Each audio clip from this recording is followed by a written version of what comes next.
pada pagi hari ini pembahasan kita,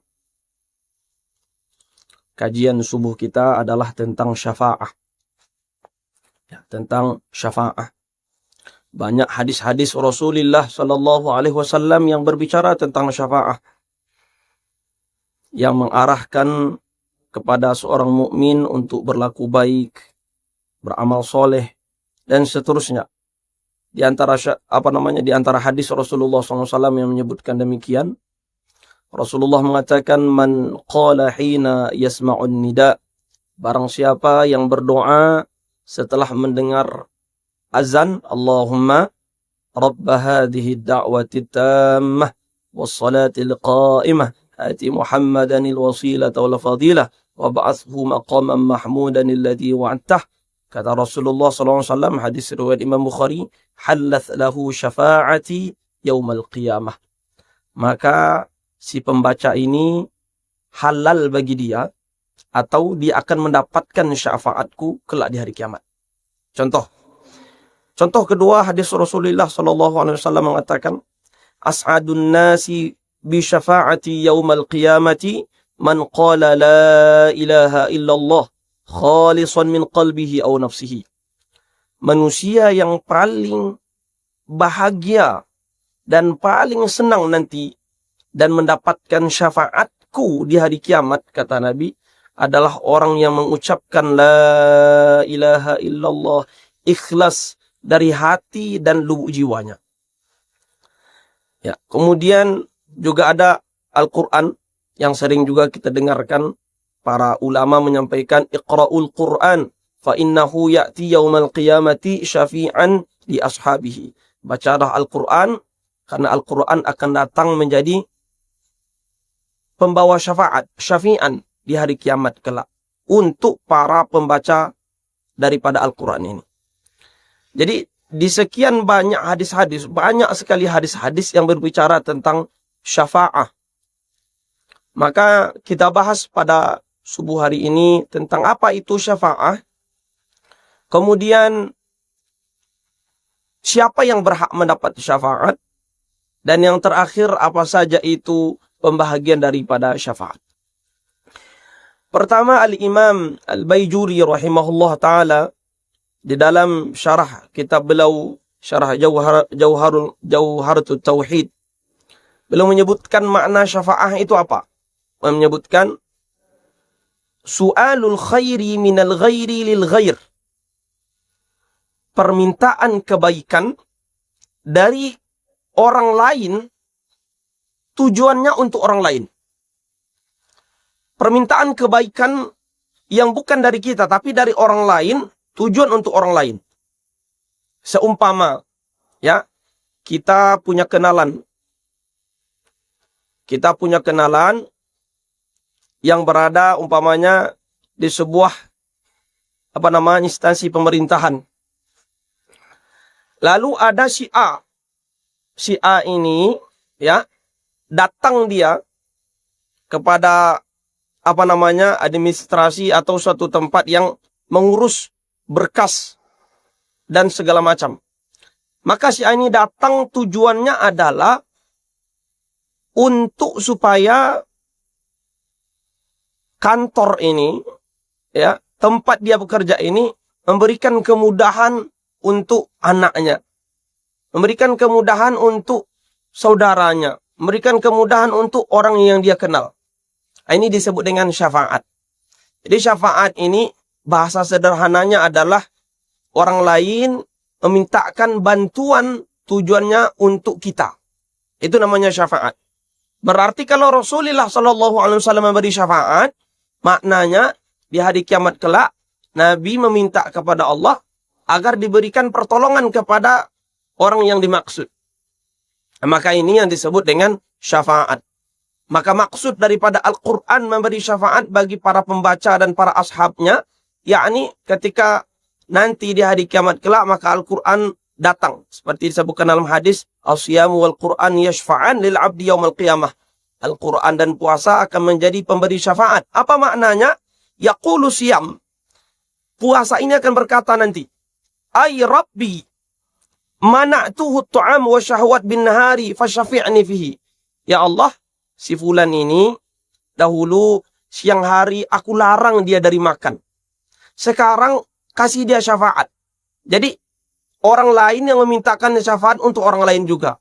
Yakni puasa meminta kepada Allah akan kebaikan, akan syafaat untuk diberikan kepada orang yang berpuasa. Begitu juga Al-Quran. Al-Quran berkata, ya, apa kata Quran? Mana'tuhul nauma bil laili fasyafi'ni fihi fayashfa'an. Ya Allah, fulan ini sudah aku larang untuk tidur di malam hari, sehingga dia membacaku di malam hari. Maka hari ini berikan dia bantuan, berikan dia syafaat. Maka ini yang disebut dengan syafaat. Yaitu su'alul khairi minal ghairi lil ghair. Permintaan kebaikan dari orang lain, tujuannya adalah untuk orang lain. Ini makna syafaat. Sedangkan kalau seandainya Allah yang memberikan syafaat, maknanya adalah ibaratun an afwihi. Yaitu maaf daripada Allah. Jadi Allah berikan syafaat kepada si fulan, maknanya Allah berikan maaf kepada si fulan. Ayat-ayat yang berbicara tentang syafaat, ayah ibu sekalian, itu banyak sekali. Terlebih hadis, banyak sekali. Sedikit-sedikit Rasulullah mengatakan, barang siapa yang melakukan ini, maka mendapatkan syafaatku. Sesiapa yang tulus melakukan ini, maka mendapatkan syafaatku. Di antara ayat-ayat Allah Ta'ala yang mengatakan bahwa syafaat itu ada, dan syafaat itu murni daripada milik Allah Subhanahu Wa Ta'ala. Ayat Allah Ta'ala di dalam surah Az-Zumar ayat 43-44. Allah berfirman, amittakhadhu min dunillahi syufa'a. Apakah orang-orang musyrik itu mengambil selain Allah sebagai syufa'a? Syufa'a itu adalah jamak daripada syafi', yakni pemberi syafaat. Apakah orang-orang musyrik itu menjadikan selain Allah sebagai orang yang memberikan syafaat bagi mereka? Qul awalau kanu la yamlikuna syai'aw wa la ya'qilun. Katakanlah Muhammad, apakah mereka akan tetap menjadikan orang atau asnam-asnam, sesembahan-sesembahan yang mereka sembah, patung-patung yang mereka buat itu, yang tidak bisa memiliki apapun, dan bahkan tidak bisa berfikir, tidak bisa melakukan apapun, itu yang mereka mintakan pertolongan? Qulillah asy-syafa'atu jami'an lahu. Qulillah asy-syafa'atu jami'a lahu mulkus samawati wal ardh tsumma ilaihi turja'un. Jawablah, maka syafaat itu murni, semuanya hanya milik Allah Ta'ala, kepemilikannya lah kerajaan langit, dunia, dan kepadanya kita kembali. Ini di antara ayat yang mengatakan bahwa syafaat itu hanya murni daripada Allah Subhanahu Wa Ta'ala. Allahu la ilaha illa wal hayyul qayyum. La ta'khudhuhu sinatu wa la naum. Lahu ma fis samawati wa ma fil ard. Man dhal ladzi yashfa'u indahu illa bi'idhnih. Di dalam ayat kursi yang sering kita baca, Bapak Ibu, itu juga penegasan di sana bahwa syafaat ini murni daripada Allah Ta'ala. Tidak ada daripada yang lain. Tidak ada daripada Nabi, tidak daripada yang lain. Maknanya, sumber syafaat ini murni daripada Allah. Man dzalladzi yashfa'u indahu illa bi'idhnih. Tidak ada satupun yang mampu memberikan pertolongan, memberikan syafaat kecuali Allah Subhanahu Wa Ta'ala. Ini tentunya ayat-ayat yang membantah bahwa orang kafir itu Bapak Ibu meyakini adanya Tuhan. Di zaman Rasulullah dahulu, zaman Nabi Muhammad, itu meyakini akan adanya Allah. Meyakini. Orang musyrik itu meyakini adanya Allah. Tetapi mereka mempersyirikati Allah ini dengan sesuatu sembahan mereka.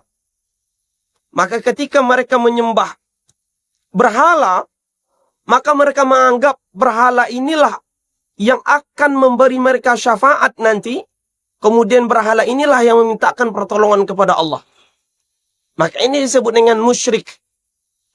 Jadi di dalam pengertian kita, bahwa makna musyrik itu adalah orang yang meyakini adanya Tuhan, kemudian meyakini juga bahwa ada yang memberi syafaat, yang memberi pengaruh selain Tuhan. Ini namanya musyrik. Ini namanya musyrik. Makanya di dalam di dalam kitab tasawuf, Imam Al-Ghazali umpamanya sering membahas musyrik itu ada musyrik yang akbar, musyrik yang besar, ada musyrik yang asghar. Yang akbar jelas disembah berhala. Samping itu dia menyembah Tuhan, meyakini adanya Allah juga. Ya, itu syirik yang besar. Ada syirik yang kecil yang sering disampaikan oleh para ulama, di antaranya adalah riya. Yakninya melakukan sebuah amalan, padahal amalan ini adalah amalan kita berharap pujian, berharap pengagungan, berharap sesuatu yang lain daripada Allah. Kita berharap agar manusia melihat, berharap agar orang menilai kita. Artinya ada selain Allah yang diharapkan dalam amalan itu. Maka ini disebut dengan syirik kecil. Maka Rasulullah SAW mengatakan dalam sebuah hadis tidak sahih, ittaqus syirka al-khafi. Takutlah kamu akan syirik kecil. Ya, yaitu riya. Oleh karena itu, yang disebut dengan musyrik seperti yang kita sebutkan tadi adalah orang yang mempersyirikatkan sesuatu di dalam hatinya. Ada yang musyrik yang besar, jelas-jelas menyembah selain Allah. Ada musyrik yang kecil, yang tersembunyi. Dia memang betul sholat, bahkan baca Quran, ya kan? Dan bahkan bangun sholat malam, tetapi dapat syirik kecil. Dapat syirik kecil. Seperti itu. Ada tipenya itu berbeda-beda. Mungkin tipe cerita, ya, atau tipe menunjukkan. Sholat tiba-tiba di dekat orang. Ada orang sholat. Nampak orang lain sholat. Tujuannya hanya lain supaya orang menganggap dia, oh ini ahli sholat. Datang orang lain berzikir langsung. Datang orang lain langsung hatinya pura-pura, lidahnya pura-pura kumat kamit dengan zikir, baca Quran. Padahal kalau nggak ada orang nggak baca Quran, nggak baca zikir. Ya kan? Ini namanya pamer, disebut dengan riya. Riya itu mempertunjukkan amal kepada orang lain. Ada kalanya bentuk syirik kecil itu tidak dalam keadaan mempamerkan secara fisik, tapi secara ucapan. Ya kan? Pas ngumpul siang-siang sama kawan, aduh capek betul mata nih, capek betul badan nih. Kenapa bro? Malam tadi dapatlah 20 rakaat tahajud. Nah, ini sama ini. Nggak ada bedanya dengan yang pertama. Di awalnya orang nggak tahu, kemudian dia beritahu. Lah tujuan untuk apa? Ya di antaranya adalah meminta simpatik dan rasa dari orang lain. Nah rasa ini disebut dengan riya. Oleh Imam Ghazali disebut sebagai syirik kecil. Dalam beramal, syirik kecil. Semoga Allah lindungi kita dari syirik besar dan syirik kecil. Allahumma amin. Maka di dalam Al-Quran dikatakan, ma min syafi'in illa min ba'di idhnih. Bahwa tidak ada syafaat apapun kecuali itu semuanya adalah izin Allah Subhanahu wa taala. Baik. Maka selanjutnya, apa itu pembahagian daripada syafaat? Setelah kita tahu ta'rif, pengertian daripada syafaat, yang kedua adalah pembahagian daripada syafaat. Banyak sekali syafaat yang disebutkan dalam hadis, dalam Al-Quran. Banyak, sebanyak-banyaknya. Di antaranya disebutkan oleh Al-Imam, ya, disebutkan oleh Imam Al-Dardir. Disebutkan oleh Imam Ad-Dardir di dalam syarah kharidah beliau. Di akhir-akhir kitab beliau sebutkan, ya kan, pembahagian syafaat.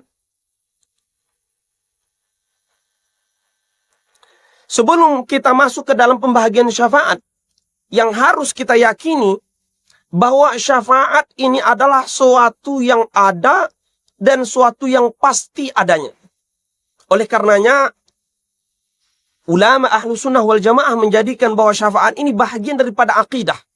Jadi kalau kita ingin membaca penjelasan lengkap tentang syafaat, itu di pembahasan terakhir tentang akidah.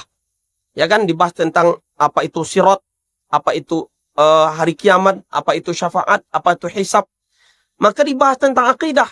Makanya Al-Imam As-Sanusi rahimahullah mengatakan dalam syarah Al-Jazairiyah, beliau mengatakan, la syakka anna mimma yajibul imanu bihi litawaturihi wa wuqu'il ijma' alaihi thubutu syafa'ati li sayyidina Muhammadin sallallahu alaihi wasallam fi irahatin nasi minal mawqif wa ikhtisasuha bihi sallallahu alaihi wasallam amrun mustafidun masyhurun fi sahah atau fi sihah.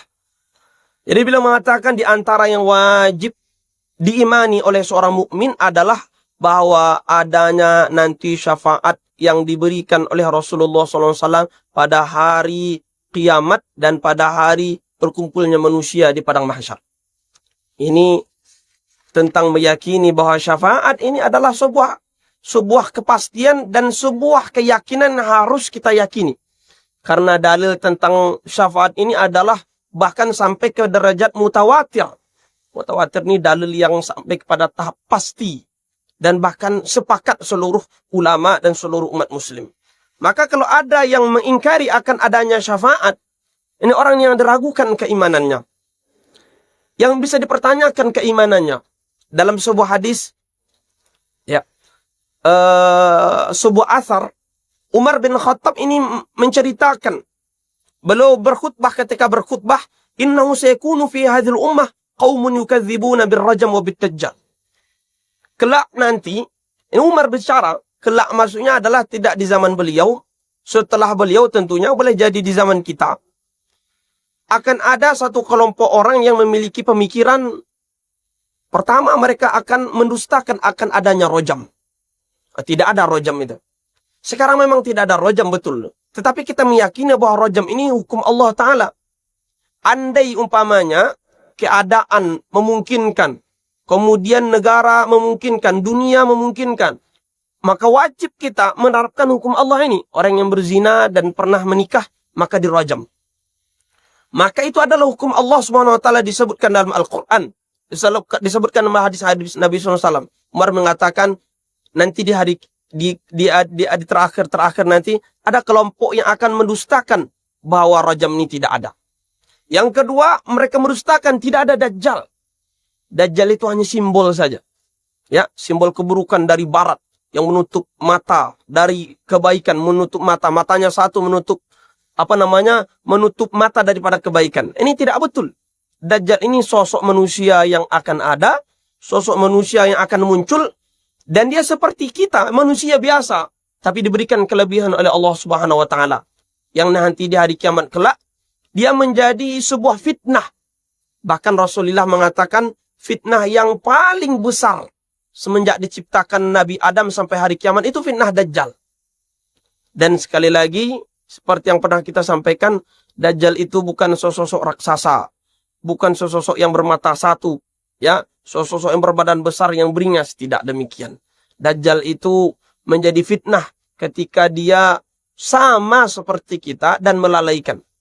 Ya, kalau seandainya Dajjal itu keluar dengan sosok bernama Dajjal, kemudian keluar dalam keadaan berbadan besar, bermata satu, seperti Kipkops, yakni makhluk mitologi Yunani, bermata satu, berbadan besar, seperti yang sering digambarkan di dalam di dalam komik, ya, di dalam buku-buku, di dalam video-video, Dajjal bermata satu, tidak.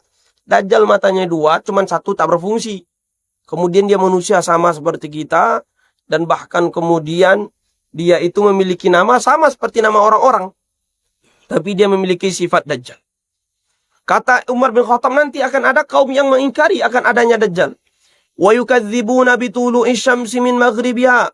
Mereka mendustakan akan terbitnya matahari dari arah barat. Artinya matahari ini akan tetap terbit dari arah timur. Tidak ada dari arah barat. Artinya mereka mendustakan akan ada harinya kiamat. Wa yukadzibuna azabal qabr. Mereka mendustakan akan azab kubur. Wa yukadzibuna syafa'ah. Ini. Mereka juga mendustakan akan adanya syafaat. Tidak ada itu syafaat. Ya, syafaat itu nggak ada. Kalau sudah melakukan keburukan, ya udah masuk neraka. Kalau kebaikan, ya udah masuk surga. Nggak ada keluar dari surga, dari neraka masuk surga lagi, nggak ada. Mereka menafikan atau mentiadakan akan syafaat. Wa yukadzibuna biqaumin yukhrajuna minan nar ba'da mamtuhishu. Lalu mereka mendustakan juga tentang berita bahwa nanti di hari kiamat kelak ada sekelompok orang yang sudah hangus di dalam neraka, kemudian karena dapat syafaat dikeluarkan dari neraka, kemudian masuk ke dalam surga. Maka penegasan dari Umar bin Khattab ini meyakini akan adanya syafaat ini bahagian daripada iman. Kan ada nanti kelompok yang kemudian tidak meyakini akan adanya syafaat ini, mendustakan akan adanya syafaat ini. Nah, kemudian dibagi oleh Imam Ad-Dardir dalam syarah beliau terhadap Kharidah Al-Bahiyah, beliau menyebutkan pembahagian syafaat itu banyak sekali. Pertama diantaranya adalah syafaat daripada Nabi Muhammad sallallahu alaihi wasallam. Ya, syafaat dari Nabi sallallahu alaihi wasallam. Yang kedua, syafaat dari sesama muslim.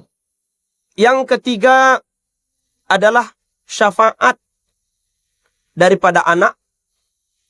Kemudian selanjutnya yakninya syafaat dari bayi yang meninggal. Jadi ada syafaat dari teman, ada syafaat dari sesama muslim, ada syafaat daripada anak, dan ada syafaat daripada bayi kecil yang meninggal, ya kan? Kemudian yang paling besar, yang paling agung yang kita sebut sebagai asy-syafa'atul uzma. Syafaat yang paling agung itu adalah syafaat dari Nabi Muhammad sallallahu alaihi wasallam. Kita bahas satu persatu. Syafaat daripada Nabi SAW yang kita sebut sebagai syafa'atul uzma. Syafaat yang paling besar. Yang pertama adalah syafaat ketika beliau menolong dalam proses pemutusan tentang status manusia. Status amal manusia. Jadi setelah terjadinya hari kiamat, Bapak Ibu sekalian, terjadi hari kiamat, diratakan. Tidak ada lagi dunia, bumi ini. Hancur semuanya, hancur lebur. Lalu Allah jadikan alam lain. Ya. Setelah itu dibangkitkan umat manusia. Yang kita kenal dengan Al-Mahsyar. Padang yang kemudian panjang. Luas seluas-luasnya. Ya kan? Seluas langit dan bumi. Dan bahkan lebih daripada itu. Yang kita kenal dengan Al-Mahsyar. Tempat pembangkitan. Semua manusia bangkit ketika itu. Dan ternyata di waktu itu diceritakan dalam hadis-hadis kita menunggu waktu yang sangat lama. Jadi menunggu keputusan Allah. Kapan kita akan dihisap? Bukan menunggu surga dan neraka, tidak. Menunggu kapan terjadinya mahkamah. Ini kapan terjadi persidangan. Itu yang kemudian ditunggu oleh umat manusia. Baik yang kafirnya, baik yang muslimnya, mereka menunggu akan hari persidangan.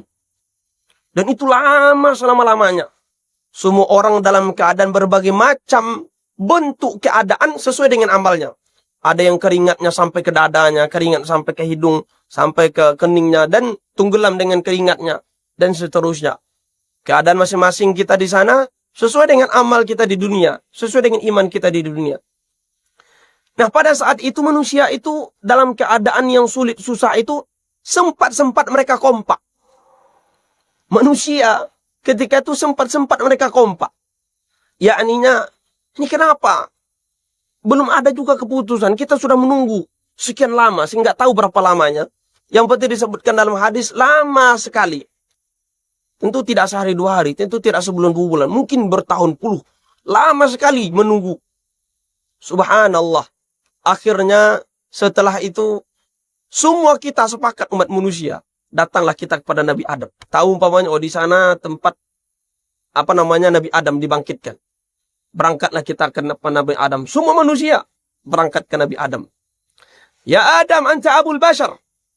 Adam, engkau kan bapak manusia. Engkau nenek moyang kami. Adam, perhatikan sekarang keadaan kami sulit sekali.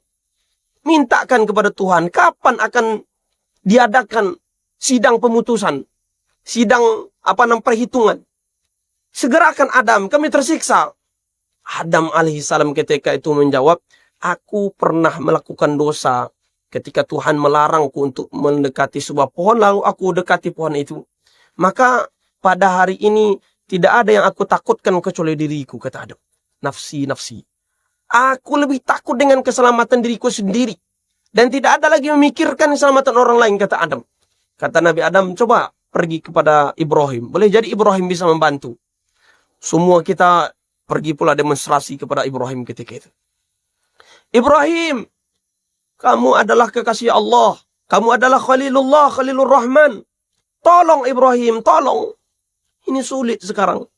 Kenapa Allah belum juga memberikan hari keputusan, belum juga membuat mahkamah keputusan?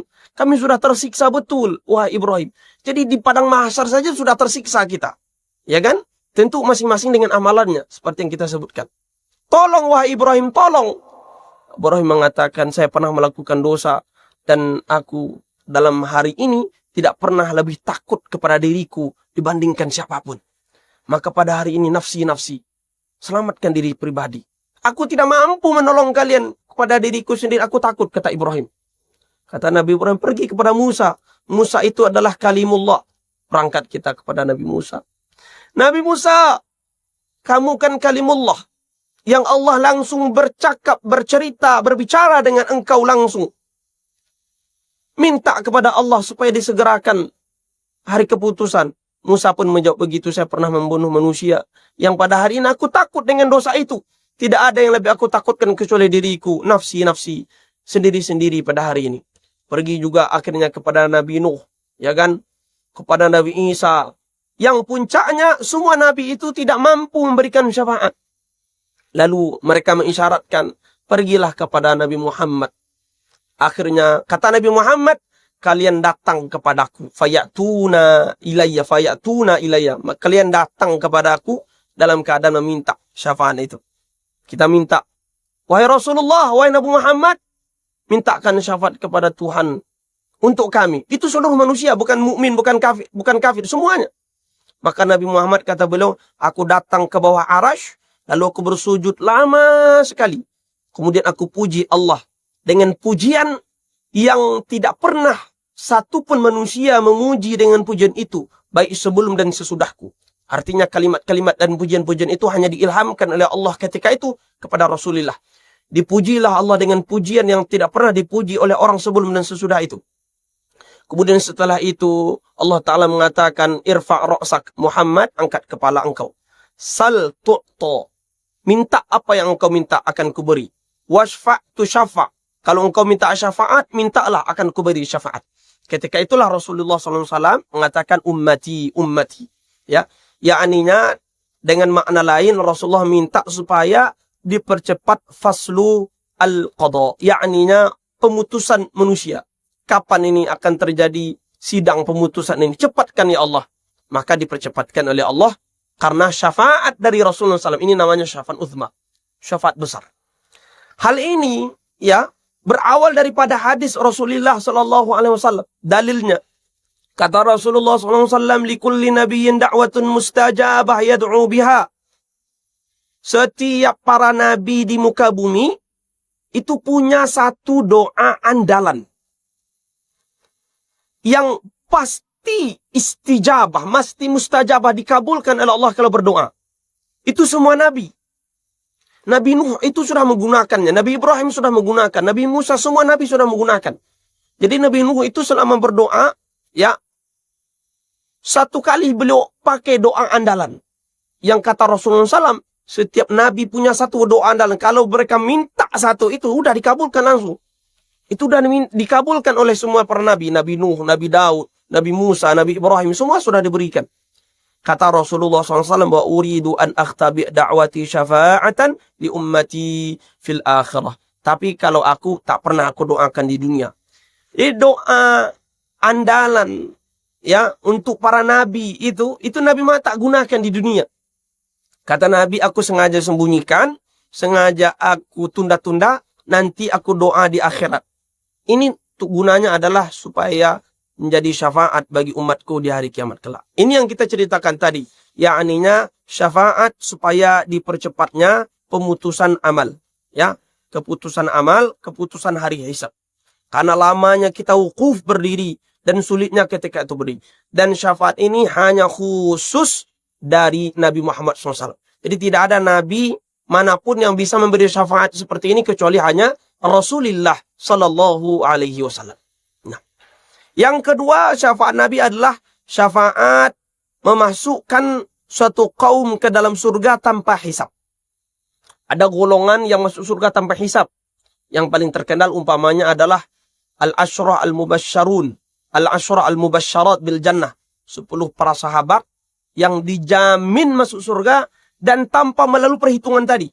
Jadi kalau seandainya kita buat rutenya, dibangkitkan, setelah itu ada penungguan, setelah itu ada penghitungan yang kita sebut dengan al-hisab. Ada sebagian orang tidak melalui fase ini, VIP. Jadi dari tahap dia dibangkitkan, dari tunggu ini langsung dia melompat ke dalam surga. Ya, di sini pilihan surga atau neraka. Langsung melompat VIP. Nah, ini juga orang yang mendapatkan syafaat.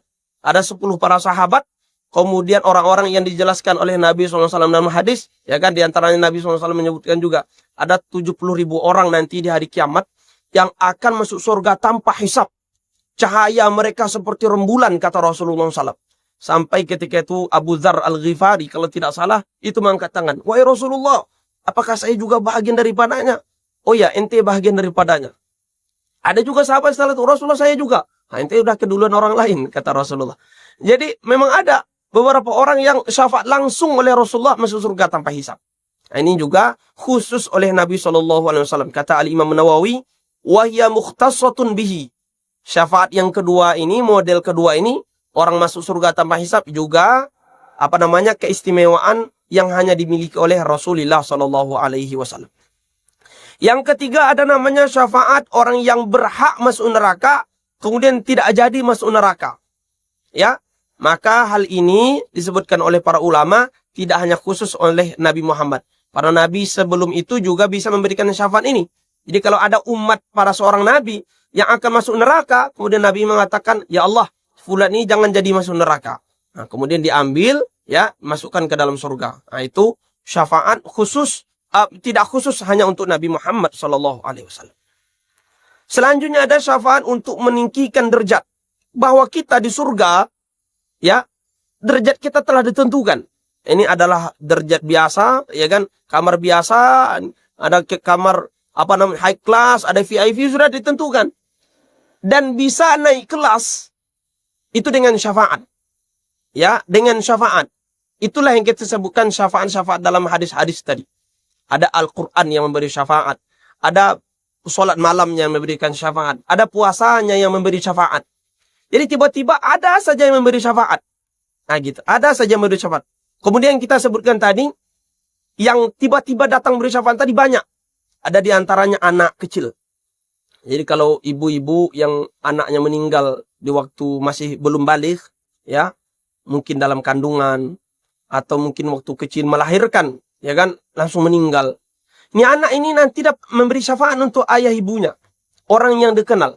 Mulai semenjak kita dibangkitkan, ya, ketika kita dibangkitkan, itu dalam keadaan kehausan semuanya. Anak kecil membawakan air minum. Dia hanya memberikan kepada orang tua dan orang yang dia kenal. Itu namanya syafaat dari anak kecil. Dan bisa dia membantu syafaat juga. Ya. Kemudian yang meninggikan derajat juga, yang membantu meninggikan derajat juga adalah syafaat anak. Syafaat anak. Maka dikatakan dalam hadis, yurfa ar-rajul darajatahu fil jannah fayaqulu anni li hadhihi fayuqal bistighfari waladika laka. Ketika kita mendapatkan kamar nanti ibu-ibu, bapak-bapak sekalian di surga, kita sudah ditentukan di sini umpamanya. Kemudian tiba-tiba datang malaikat, ya kan? Ente pindah kamar. Naik kelas. Oh, kenapa? Naik kelas. Tinggi. Kemudian kita bertanya kepada malaikat ketika itu, anna li hadhihi. Kenapa saya bisa mendapatkan keistimewaan ini? Kawan-kawan sekamar saya tadi atau kawan-kawan yang satu level dengan saya tetap di kamar yang sama. Kok saya tinggi, naik level saya surga yang lebih tinggi? Maka dijawab oleh malaikat, bistighfari waladika laka. Ini karena syafaat istighfar anakmu yang mendoakanmu. Nah, ini yang disebutkan dalam hadis. Apabila seorang manusia meninggal, tidak putus amalannya, di antaranya adalah anak yang saleh yang mendoakannya. Maka investasi yang paling besar di muka bumi ini, Bapak Ibu sekalian, selama kita hidup ini adalah anak. Ya, bagaimana anak itu tahu kita dan bisa berbakti kepada kita.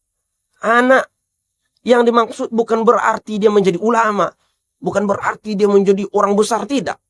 Yakni anak yang paham bahwa kalau seandainya ayah ibunya meninggal, dia saja lagi yang menjadi investasi ayah ibunya yang tinggal. Bagaimana dia kemudian memberikan profit, memberikan laba untuk ayah ibunya yang meninggal. Yakni dengan istighfar, memohon ampun untuk ayah ibunya. Begitu. Maka dengan istighfar ini dinaikkan juga derajat seseorang itu di surga. Kemudian di antara syafaat lagi disebutkan oleh Imam Dardir, asy-syafa'atu fi takhfifil adzab. Syafaat untuk keringanan azab. Ada orang yang berhak kekal di neraka. Ya, tapi diberikan keringanan, ringan azabnya. Harusnya umpamanya kalau seandainya kita berikan persentase 100%, diringankan menjadi sekian persen. Itu ada di antaranya Abu Thalib. Abu Thalib itu mendapatkan syafaat keringanan. Bahkan Rasulullah mengatakan orang yang paling ringan azabnya di hari kiamat itu Abu Thalib. Artinya harusnya azabnya tinggi tapi diberikan keringanan. Di antaranya karena beliaulah yang merawat Rasulullah, belum mencintai Rasulullah SAW. Dan ini ada hadisnya, hadis riwayat Imam Bukhari dari Abi Sa'id Al-Khudri, bahwa Abu Thalib akan mendapatkan syafaat. Ya, walaupun syafaatnya itu ya untuk dibandingkan seorang muslim jauh sekali. Kalau syafaat kita naik derajat, syafaat mereka itu diringankan azabnya, tidak separah seperti yang lain. Dikatakan azab yang paling ringan itu adalah azab Abu Thalib, ya, bahwa dia memakai sendal dari api neraka kemudian meleleh sampai ke ubun-ubunnya. Yang kita tidak membayangkan, Bapak Ibu, tidak bisa membayangkan bagaimana azab neraka yang paling pedih. Yang paling ringan saja Nabi gambarkan dengan memakai sandal di neraka, kemudian terbakar sampai ke ubun-ubun. Semoga Allah lindungi kita dan keluarga kita dari api neraka. Allahumma amin. Kemudian selanjutnya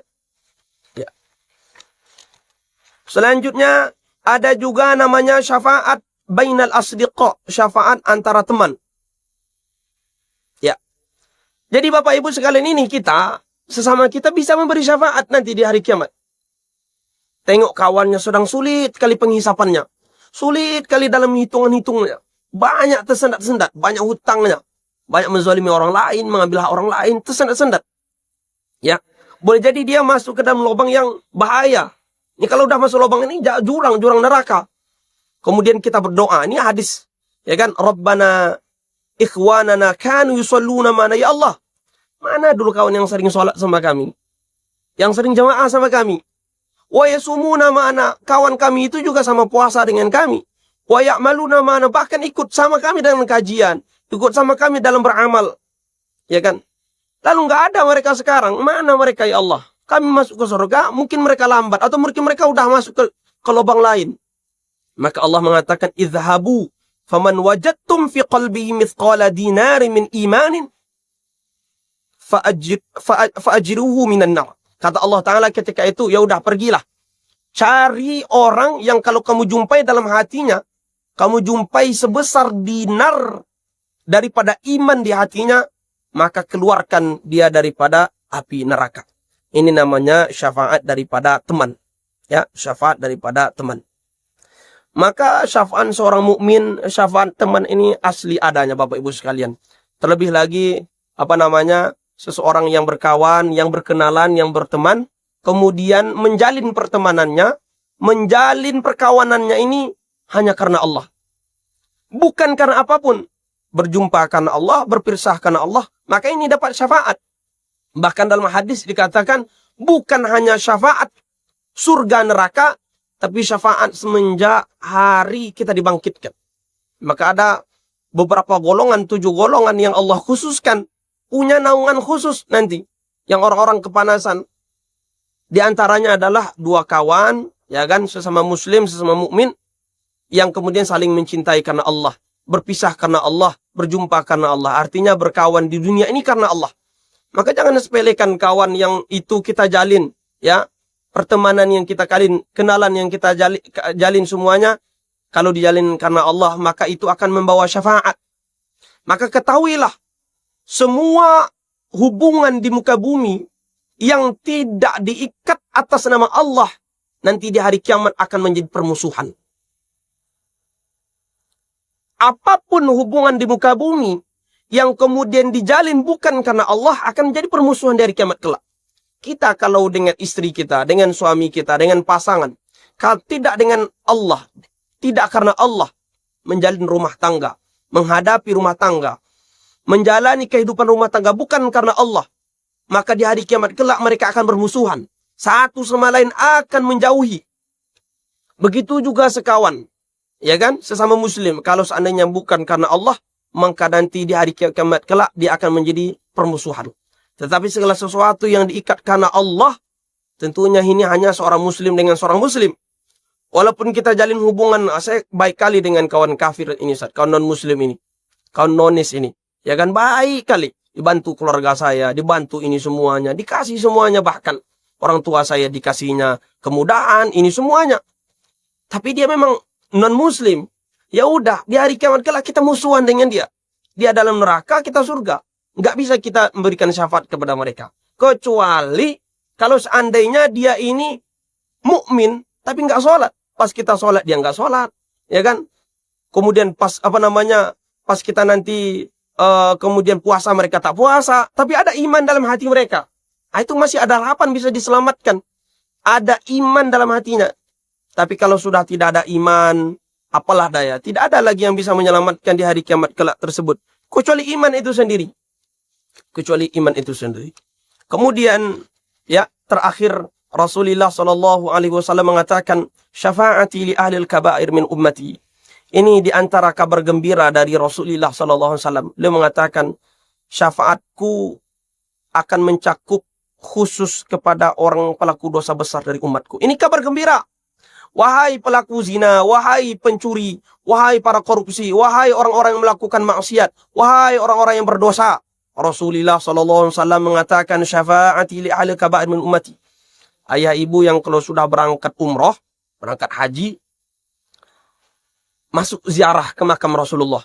Sebelum kita pas di depan Raudhah, ketika berjalan antrian ziarah, ada mimbar Nabi di samping kita itu. Tengok di mimbar itu ada tulisan besar di atas itu ditulis, syafaati li ahlil kabair min ummati. Dituliskan besar-besar di situ. Hadis Rasulullah. Syafaatku khusus akan diberikan juga kepada pelaku dosa besar di antara umatku. Jadi Rasulullah SAW menyayangi umatnya semuanya tanpa pengecualian. Baik dia yang soleh, tentu syafaatnya lebih besar. Baik dia yang tidak soleh, bahkan baik dia pelaku dosa besar, akan mendapatkan syafaat Rasulullah SAW di hari kiamat kelak. Kita berdoa kepada Allah, mudah-mudahan Allah Subhanahu wa taala berikan kita syafaat nanti melalui Rasulullah SAW, melalui sesama muslim, melalui anak-anak kita, melalui teman-teman kita, dan kita menjadi golongan yang diberikan keselamatan nanti semenjak kita dibangkitkan sampai masuk ke dalam surganya Allah Subhanahu wa taala. Amin. Allahumma amin. Inilah kajian kita pada pagi hari ini. Mudah-mudahan bermanfaat, menjadikan iman kita bertambah dan amal kita bertambah kelaknya. Amin. Allahumma amin. Mohon maaf atas segala kekurangan. Billahi taufik wal hidayah. Assalamualaikum warahmatullahi taala wabarakatuh.